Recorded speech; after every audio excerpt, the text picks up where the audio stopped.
सिंधु के क़दीम सभ्यता में गंजे टक्कर जा असासा सिंध जो सरमायो रहा आहिनि। गंजो टक्कर सदियुनि खां पंहिंजे ख़ूबसूरत जाबरू इलाइक़े हुजण सां गॾु सिंध जे तारीख़ी मागनि जो मर्कज़ रहियो आहे। सिंध जे तारीख़ी उञाणनि में गंजे टक्कर ते मौजूदु असासा सिंधु माथिरी जे सुधरण जे ठुल बि गंजे टक्कर जो असासो रहियल आहे, जंहिंमें क़दीम ज़माने जे बुद्ध मज़हब सां तइल्लुक़ रखंदड़ हिंदू यात्री पंहिंजे मज़हबी अक़ीदे तौरु गंजे टक्कर जे सईदपुर वारे टक्कर ते मौजूदु सुधरण जे ठुल ते अची गॾु थी काफ़िलनि जी सूरत में हिंगलाज ॾांहुं सफ़र शुरू कंदा हुआ। हिंदू मज़हब में हिंगलाज जो तस्वर अक़ीदे तौरु सम्झो वञे थो, जंहिंमें सिंध समेत सिंध ऐं दुनिया जे मुख़्तलिफ़ इलाइक़नि मां हिंदू यात्री हिंगलाज अची पूॼा पाठ करण खे तरजीह ॾींदा आहिनि। सुधरण वारे ठल ते क़दीम ज़माने में हिंदू मज़हब जे मूर्तियुनि ठाहिण जो मर्कज़ रहियो आहे, जंहिंमें सिंध जे तारीख़ी किताब जन्नतुल फिरदौस तोड़े ॿियनि तारीख़ी किताबनि जे वर्कनि में गंजे टक्कर जे अंदरि तारीख़ी असासनि जो ज़िक्र बि सुधरण जे ठल बि शामिल आहे, जिते मूर्तियूं ठही सिंध ऐं हिंद में उन्हनि जो प्रचार सां गॾु हिंदू मज़हब जा यात्री पंहिंजे इलाइक़े ॾांहुं मूर्तियूं खणी रवाना थींदा हुआ।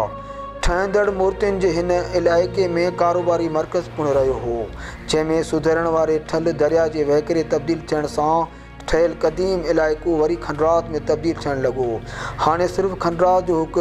अहिड़ो ॾेख ऐं मंज़रु अचे थो जेको ठुल बि सदियुनि खां हुजण बावजूदु पुराणे ज़माने जे मिटी जी हुजण करे सिर्फ़ु आसार तौरु मौजूदु आहे, पर सुधरण जे भरपासे वारे क़दीम आसारनि जी मिसार ॾियणु शुरू थी वियो आहे। सुधरण जे स्तूपा ठहियल खॾा तोड़े आसार हाणे कुदरती आफ़तनि बरसातुनि जे करे घटि मुतासिर थियण वरी कब्ज़ा माफ़िया बिल्डर माफ़िया उनखे वधीक मुतासिर करे छॾियो आहे, जंहिंमें ठुल भरिसां निजी कंपनियुनि बासर माण्हुनि जे आशीर्वाद सां तेल जी ॻोल्हा लाइ खूह खोटे ज़मीन में धमाका करे ठुल खे एतिरो त नुक़सानु रसायो आहे जो स्तूपा जा चुथड़ लही विया आहिनि। क़दीम आसारनि वारे ठुल जे करे तमामु घणो मुतासिर रहियो आहे, जंहिं बाबति सिंध जे तारीख़दान मशहूरु फलकार जो चवणु आहे त जी छा हिन वक़्तु सूरत हाल आहे। साईं, गंजो टक्कर बुनियादी तरह असांजे सिंध जो जेको खीरथर जाबलो सिलसिलो जेको आहे उन जो ई हिकिड़ो हिसो आहे, पर 1755-56 खां पोइ जॾहिं मौजूदा सिंधु दरिया जो वकिरो शुरू थियो त पोइ गंजे टक्कर जी कोस्तान खां अलॻि हैसियत थी वई। गंजो टक्कर सिंध जे तमामु अवाइली जबलनि में शुमारु थिए थो ऐं माज़ीअ में मौजूदा सिंधु दरिया खां अॻु में गंजे टक्कर वारो जेको इलाइक़ो हो उन में बरसातनि जी मुंद में नए बारण जो पाणी सिधो इन गंजे टक्कर सां अची टकराइबो हो ऐं पोइ इहो सॼो इलाइक़ो गंजो टक्कर खां हेठि जेको बि इलाइक़ो आहे वेंदे वसी मलूक शाह ताईं या इहो टोटल जेको बि इलाइक़ो आहे उहो इंतिहाई ज़रख़ेज़ तरीन इलाइक़ो इहो हो। त गंजे टक्कर हिकिड़ो त क़दीम ऐं ॿियो उते ज़रख़ेज़ जे करे गुज़र जे वसीलनि वधीक हुअण जे करे शुराती इंसानी तहज़ीब जेका सिंध में आहे त उन जा क़दीम तरीन निशान असांखे गंजे टक्कर में मिलनि था। मिसाल तौरु गंजे टक्कर में अञा माण्हुनि घर बि कोन ठाहिया हुआ, उन खां अॻु में जेके गंजे टक्कर जो गारूं आहिनि उन्हनि गारनि में उहे क़दीम माण्हू उहे उन गारनि वारे दौर खां वठी उन गंजे टक्कर में रहनि था ऐं हिकिड़ो बिल्कुलु ॻोठु सॼो गारनि वारो ॻोठु उहो गंजे टक्कर में मौजूदु आहे, जंहिंजो ज़िक्र मूं पंहिंजे किताब सिंध जे कोस्तान जो तारीख़ी जाइज़ो में कयो आहे। गंजे टक्कर खे जेकॾहिं ॾिसिजे त शुराती इंसानी तहज़ीब जेका सिंध जी तहज़ीब चइजे त उनजो बुनियादी ईअं सम्झो त जेका शुराती जोड़जक या अॾावत जेका थी सा गंजे टक्कर ते थी, इन करे गंजो टक्कर असांजे क़ौमी असासनि में शुमारु थिए थो। मिसाल तौरु असां पोइ बाद में ॾिसंदासीं या शाह साईं शाह लतीफ़ जी शाइरी में ॾिसंदासीं त शाह लतीफ़ बि ख़ुदि गंजे टक्कर खे तमामु घणो जेको सो उनजो ज़िक्र कयो आहे त गंजे डूंगर गाम जी पेई जिन परख वाचे सभु वर्क लोचे लाहूती थिया, या गंजे डूंगर गाम जी पेई जिन परूड़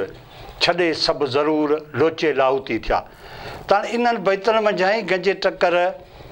जे उन्हनि तारीख़ी असासनि जी अहमियत जी ख़बर पई थी। तंहिंखां पोइ असां ॾिसंदासीं त मज़हबी हिसाब सां या अक़ीदत जे हिसाब सां बि गंजे टकर जी हिकिड़ी तमामु पंहिंजी अहमियत रही आहे। मिसाल तौरु गंजो टकर ॿुध धर्म जे ज़माने में इहो ॿुध जी जेका ॿुध मत जो जेको हिकिड़ो मर्कज़ रहियो आहे, ऐं हिते उन मर्कज़ जी एॾी वॾी अहमियत हुई जो चीनी सयाह हेवंत सांग जॾहिं पंहिंजी चीन जी राणी जे हुकम ते जॾहिं सिंध में आयो ऐं हू हिन ते महात्मा गौतम बुद्ध जी तालीमात जे बारे में जॾहिं हिते हू आयो जांचण, को किताब मिले, को अहिड़ो ज़ख़ीरो इल्मी मिले त उहो खणी उहो पंहिंजी राणी लाइ वञे, त उहो जॾहिं सिंध में आयो त उहो बि हिन गंजे टकर ते इलाही वक़्तु रहियो, छो त हिते सुधीरनि जो ठुल्ह नाले हिकिड़ो तमामु वॾो जेको सो मर्कज़, उनजा हाणे त उहे आसार ड्राइण में आहिनि, त उहो मर्कज़ मौजूदु हो जंहिंमें अलाए केतिरा हज़ारे सवें जेके से संघासन हुआ ऐं ॿुध बख़्शू उते रहंदा हुआ। ऐं हेवंत सांग ज़िक्र कयो आहे त मूंखे इन सुधीरनि जे ठुल्ह वारे इन इलाइक़े में मूंखे तमामु वॾा ॿुध धर्म जा आलिम मिलिया, जिन्हनि खां मूं ॿुध मत जे बारे में काफ़ी कुझु सिखियो। त ॻाल्हि इहा आहे त अक़ीदत जो हिसाब वरी जेकॾहिं असां ॾिसूं था त हिंगलाज माता ॾे असांजा जेके यात्री जेके वेंदा हुआ, उन जो बि हाणे बसनि वारे ज़माने खां या ट्रांसपोर्ट जो जेको जदीद निज़ाम आहे उन खां अॻु में जेके पैदल काफ़िला जेके वेंदा हुआ, से बि एहराम जेको सो गंजे टकर ते अची ॿधंदा, नानी हिंगलाज जो एहराम हिते ॿधी, हिते उहो रही पंहिंजा जोड़ ठाहे पंहिंजा काफ़िला तयारु करे, ऐं पोइ हुननि खे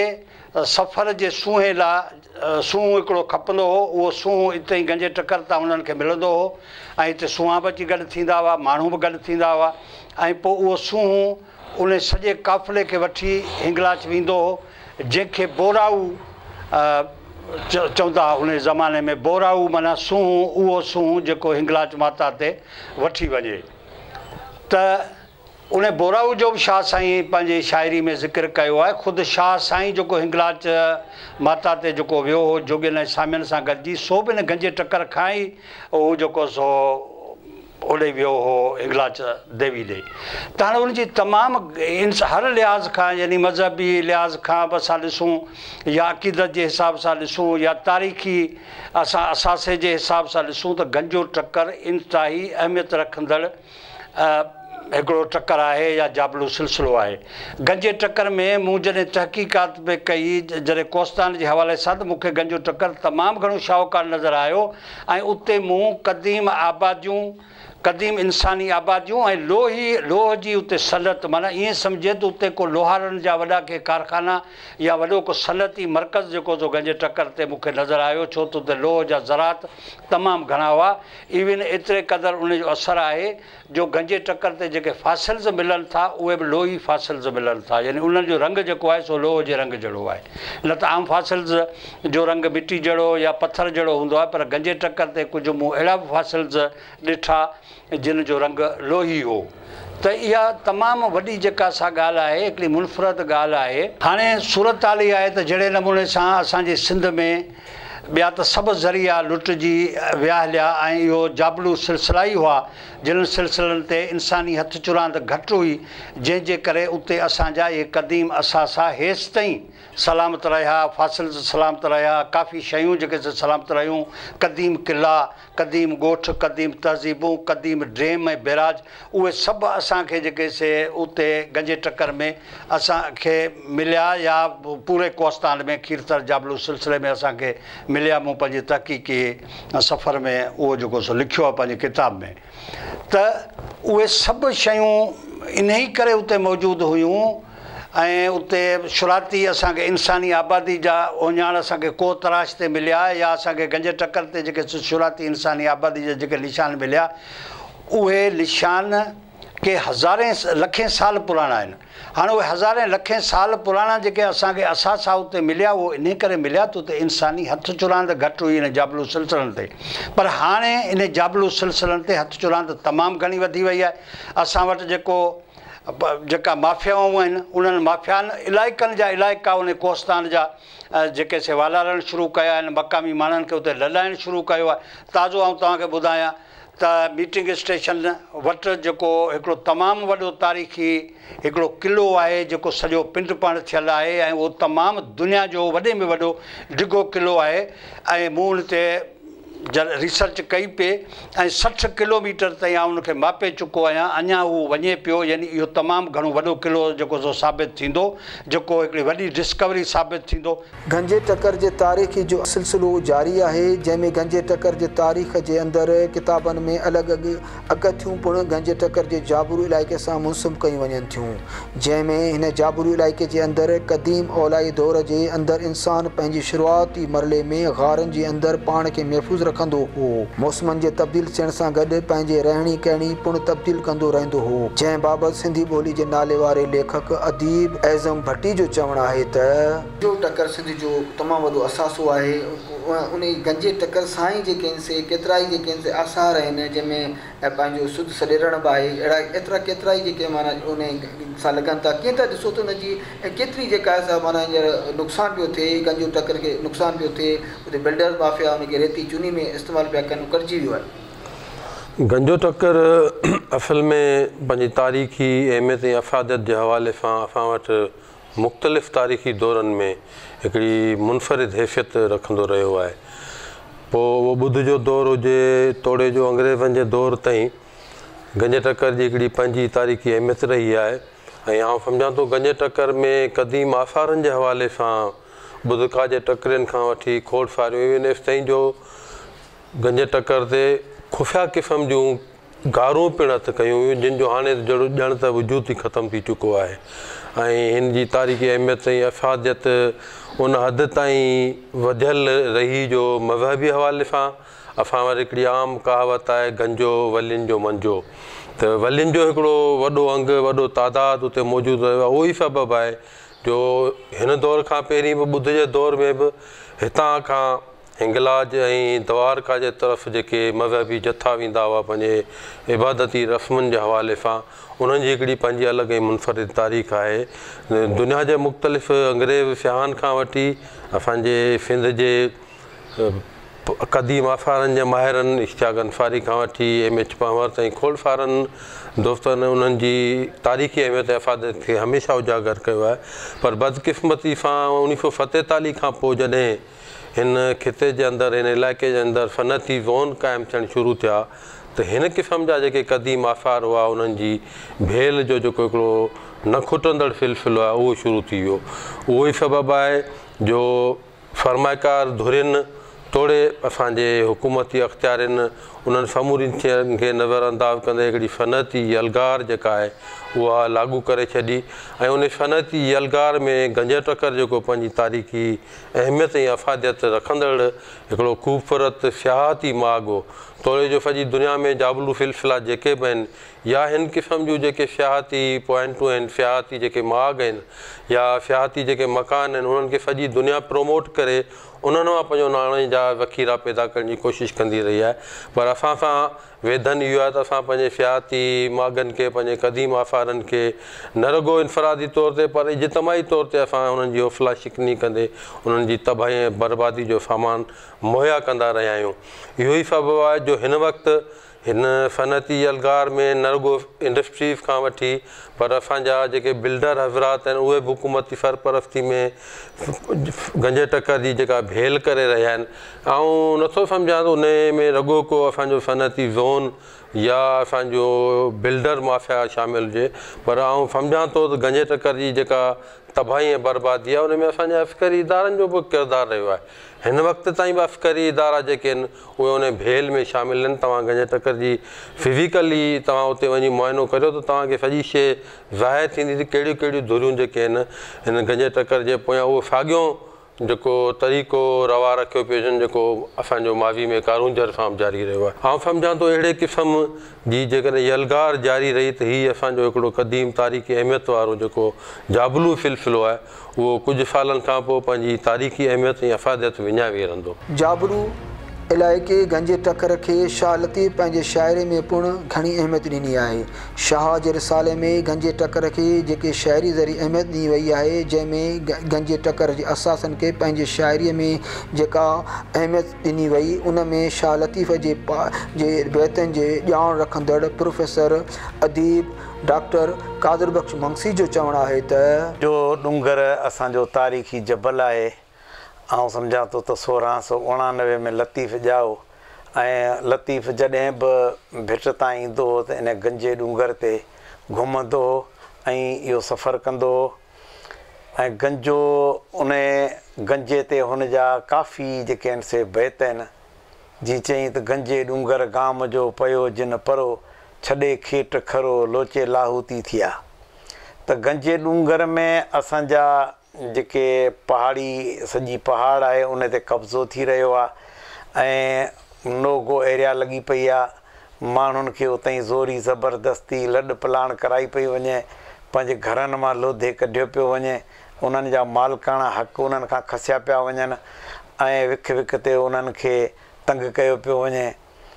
त या त हुननि हिन में का मिल्कियत ॾिठी आहे, जीअं भिटाई चयो गंजे डूंगर गाम जी पई जिन परख वांचे सभु वरख लोचे लाहूती थिया।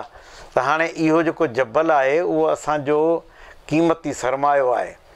कॾहिं कारूंजर ते कब्ज़ा पिया थियनि, कॾहिं बोलाड़ी वारे जबल ते कब्ज़ा पिया थियनि, कॾहिं कहिड़े रूप में कब्ज़ा पिया थियनि, पर हीउ जेको जबल आहे उहो असांजो मुकमिल सरमायो आहे जंहिंखे हिननि ते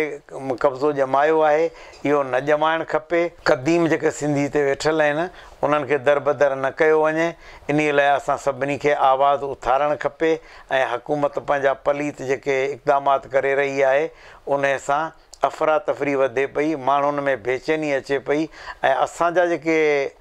नुमाइंदा आहिनि उहे पूरे सरार ख़ामोशी में मुब्तला आहिनि। उन्हनि जे कन ते झूंब नथी सरे ऐं उनखे इहा ई ख़बर न आहे त असांजा सिंधी ताईं दरबदर थी रहिया आहिनि। उनखां अलावा ॿी जेका इन गंजे डूंगर में आहे ॻाल्हि, सो इन में कुदरती धातू लधाविया आहिनि ऐं उन धातुअनि ते हाणे माण्हू ऐं इस्टेब्लिशमेंट काह कई आहे त उहे पंहिंजे कब्ज़े में वठे ऐं जंहिंजो इतला सिंध गवर्नमेंट खे बि पूरो नथो मिले ऐं उते कंहिंखे वञण ई कोन पिया ॾियनि। इहा असांजी प्योर ख़ालिस असांजी प्रॉपर्टी आहे जंहिं ते राताहो लॻल आहे ऐं असांखे बाक़ाइदे इन ते तहरक में अचणु खपे ऐं पंहिंजे हक़नि जी हासिलात लाइ जिदोजहद करणु खपे। असांजी इहा जेका ख़ामोशी आहे इहा असांखे तबाह करे छॾींदी ऐं असां जेको चुप करे वेठा आहियूं इहा चुप असां सिंधी क़ौम लाइ हिकिड़ो नासूर आहे। असां सभिनी खे मुतहद थी इन गंजे डूंगर खे बचाइणो आहे। जेकॾहिं असां उनखे न बचाए सघियासीं त इहो चंद सालनि में कब्ज़ो थी वेंदो ऐं इस्टेब्लिशमेंट जे नाजाइज़ कब्ज़े में अची वेंदो ऐं पोइ असां खोखला रहिजी वेंदासीं ऐं हक़नि खां महरूम रहिजी वेंदासीं। ख़बर आहे त गंजो इनखे डूंगर इन जे करे चयो वियो आहे त इन ते का बि आबादी जेका वण टिण कोन्हे, तंहिंजे करे उहो गंजो ई गंजो आहे। जीअं ॿियनि जबलनि ते कारूंझर ते वग़ैरह उन्हनि ते वण थियनि था ऐं वण राए ऐं उन जाइ ते माना कमाई बि उनजी वधीक आहे। पर हीउ अहिड़ो जबल आहे जंहिं ते अक्सर वण नज़र ई नथा अचनि। हिन जे गंजे हुजण जो नालो इन जे करे पियो आहे। नंबर ॿी ॻाल्हि त हितां रेती बजरी ऐं बहितरीनु पथर जेको मिले पियो उनखे ठेकेदार नीलाम करे रोडनि रस्तनि में कमु पिया आणीनि ऐं इहो पथर सस्तो नीलाम थी रहियो आहे ऐं इन जी को ख़ासि मुआवज़ो बि इन्हनि खे नथो ॾिनो वञे ऐं उतां बजरी हासिलु थिए पई, उहा बि कढी वञे पई ऐं इहा माण्हुनि जे हथ में अची वई आहे जंहिंजो असां सिंध गवर्नमेंट खे त को फ़ाइदो ई कोन्हे को ऐं उहे जेके आहिनि से इन ते पंहिंजो कंट्रोल नथा करे सघनि, न इन खे बचाए था सघनि, न वरी कंहिं पंहिंजो कम में आणे सघनि था ऐं आवाम धार परेशान लॻी पई आहे। इहो ई सबबु आहे जो इन ते हुकूमत पंहिंजा नज़रअंदाज करे छॾियो आहे। उन जे करे इहो ॾींहों ॾींहुं सिस्टम ख़राबु हली रहियो आहे ऐं उनखे बंदि थियणु खपे। गंजे टकर जो जाबलू इलाइक़े में केतिरे अरसे खां रिहाइश पज़ीर रहवासियुनि जी रहणी कहणी बि तमामु घणी मुश्किलातुनि में रहे थी। बरसाती मौसमनि जे अंदरि जाबलू इलाइक़े ते रहंदड़ माण्हुनि खे आसमानी बिजली जो घणो ख़ौफ़ रहे थो त वरी जाबलू इलाइक़े में पाणीअ जे नेरनि मां तेज़ वहिकरनि जे करे इंसानी जानियूं लातइदाद ज़ाया थियण जा केतिरा वाक़िआ पेश अची चुका आहिनि। गर्मी तोड़े सर्दी में इंसानी हयाती अमल जो गुज़रान कीअं थिए थो, जंहिं बाबति इलाइक़े जे रहवासी ॻोठाणनि जो चवणु आहे असांजो ॻोठ नूर मोहम्मद गोपांग जेको जाबलू इलाइक़े में आहे ऐं हिते कई ज़ख़ीरा आहिनि। हिते सभई अचनि सां पंहिंजो रुॻो ॾिसो आहे, हलिया सां वञनि। असांखे का बि हिते मुयसर कुझु बि कोन्हे को, असांखे का बि हिते असांखे सहूलियत कोन्हे, पाणी जी सहूलियत कोन्हे को। ही गंजे टकर सां जाबलू इलाइक़ो आहे ऐं इन में असांजो जेको आहे सो पाणी लाइ असांखे तमामु तकलीफ़ आहे। ॿियो त असांजो हिकिड़ो डिस्पेंसरी आहे, उन में डॉक्टर हुजनि, इहा असां ते महिरबानी कई वञे। साथ पवे थी त रोड कोन्हे असांजो, तो को